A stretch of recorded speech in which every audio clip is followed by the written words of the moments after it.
Hello, sports fans, and welcome to another edition of Scott Sports 101. I'm Scott Schreller.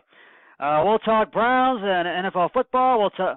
We'll talk free agency, talk the draft, and we'll talk Cavs and NBA basketball, and probably Major League Baseball, and Ohio State men's and women's basketball, and we'll talk about March Madness as well if we have time.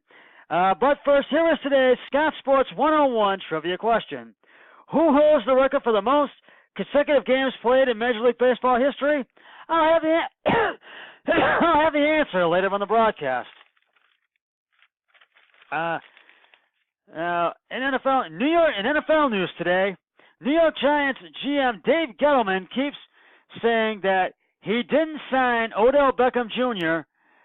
to trade him. When asked about the trade rumors, that hasn't stopped speculation about the star wide receiver. Now, yesterday, a series of tweets from the Cleveland Browns players got their fan base excited that a major move was on the horizon. Beckham did his part to add fuel to this fire.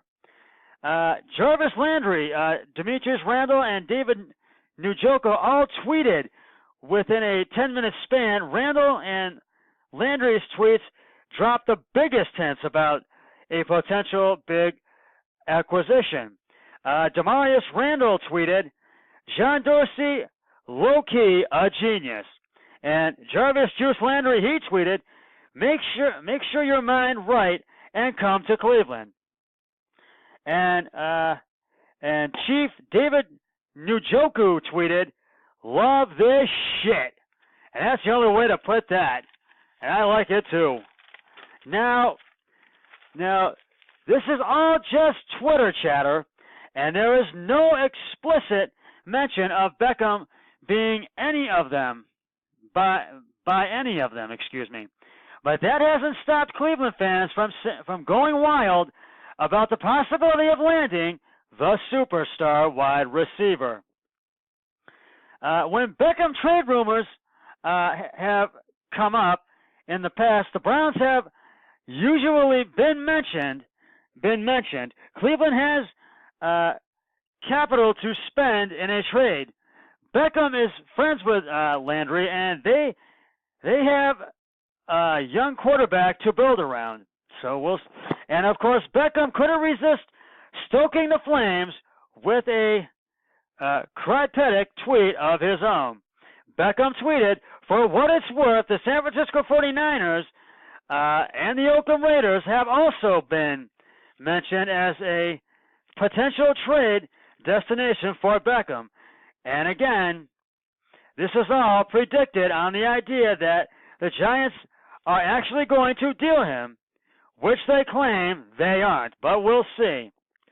Time will tell with the Giants, whether the Giants deal him, or either the Browns or the 49ers or the Raiders land him in a blockbuster trade. Now, the Browns, 49ers, and the Oakland Raiders are the ones connected in the trade with the trade rumor possibly landing Odell Beckham Jr. And this could really have speculation of where Beckham could be traded to. So we will see what happens, and only time will tell, and I'll keep you posted on it. So I'll keep you posted on it 100%. In other Browns news, the Cleveland Browns may part ways with third-string running back Duke Johnson as they find themselves in an insane salary cap situation, which calls for them to pay him $13.8 million over the next 3 years. That's a lot of money to pay a player who projects to be the third-string running back and occasional slot receiver. Now, the Duke will be operating behind Nick Chubb, the sensational rookie from Georgia, and at some point he will be joined by Kareem Hunt, who is due to get suspended for alleged violence-related issues. When Hunt does join the team, he will give the Browns two backs capable of playing at a Pro Bowl level. Now, move over Dontrell Hilliard for Dontrell Hilliard made the most of his limited opportunities in 2018, catching 9 balls out of 10 targets of the backfield, which is a very high percentage. Maybe the kid might be pushing Johnson for his job in 2019. Now, Johnson put up a lot of big numbers with the Browns in 2017 during the 0-16 season, which was a winless season, and this past season as well. But it's hard to say whether or not they're going to part ways with him or not, but we'll see. I'm hoping they hang on to him because he's one of the best that we have, so we'll see what happens. Now, and one more bit of Browns news today. We have, and the Browns have released linebacker Jamie Collins Sr., announced by the team today.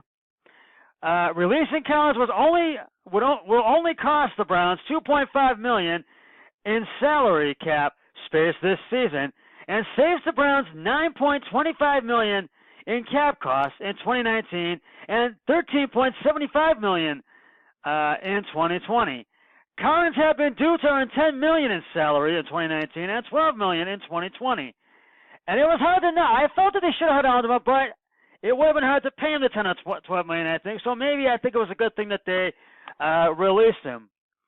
And the team announced in a statement, we want to thank Jamie Collins for his contributions to the Cleveland Browns. And General Manager John Dorsey said in a statement, these types of decisions are never easy. Jamie is a respected veteran player in this league, and we wish him the best as he continues in his career. And I wish him the best as well. And Jamie Collins said on Twitter today, thanks for everything. And we thank you, Jamie, for everything you did while you were with the Cleveland Browns. And I wish him nothing but the best. And I know all the media does too, and the team does as well. The Cavs are taking on the Brooklyn Nets at Barclays Center in Brooklyn, New York. And the Cavs are down by 3, 47-44 in the second quarter. And we'll see if the Cavs can come away with the win in this one and make it 2 in a row tonight. Well, we'll talk Tribe and Major League Baseball in just a second. But it's now time for the answer to today's Scott Sports 101 trivia question.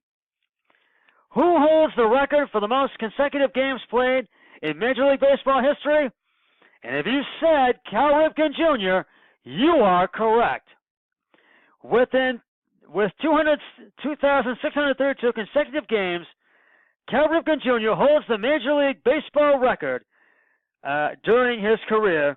He surpassed Lou Gehrig, whose record of 130 consecutive games stood for 56 years. And I'll have another trivia question on my next broadcast, so stay tuned for that. And after an 11-0 win over the Chicago White Sox yesterday at Goodyear Ballpark at spring training, the Tribe will take on the Los Angeles Dodgers tonight at Camel Ballpark Stadium, which is Gillette Stadium in Phoenix, Arizona. And first pitch is at 9:05 on Sports Time, Ohio. And we'll see if the Tribe can make it 2 in a row at spring training. Now, and the Ohio State Buckeyes men's basketball team will take on Northwestern tonight at Valley Center in Columbus, and I think tip-off is about 7 o'clock on Big Ten Network or ESPN. Check me if I'm wrong.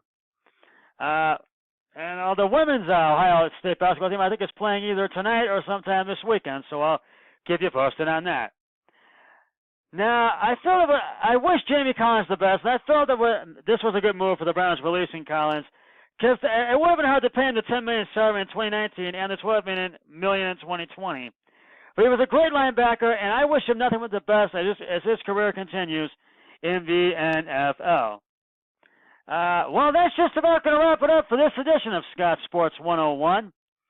I'll be back with another podcast on Friday, but until then, always remember, be a team player each and every day, in every way possible. So long, everybody.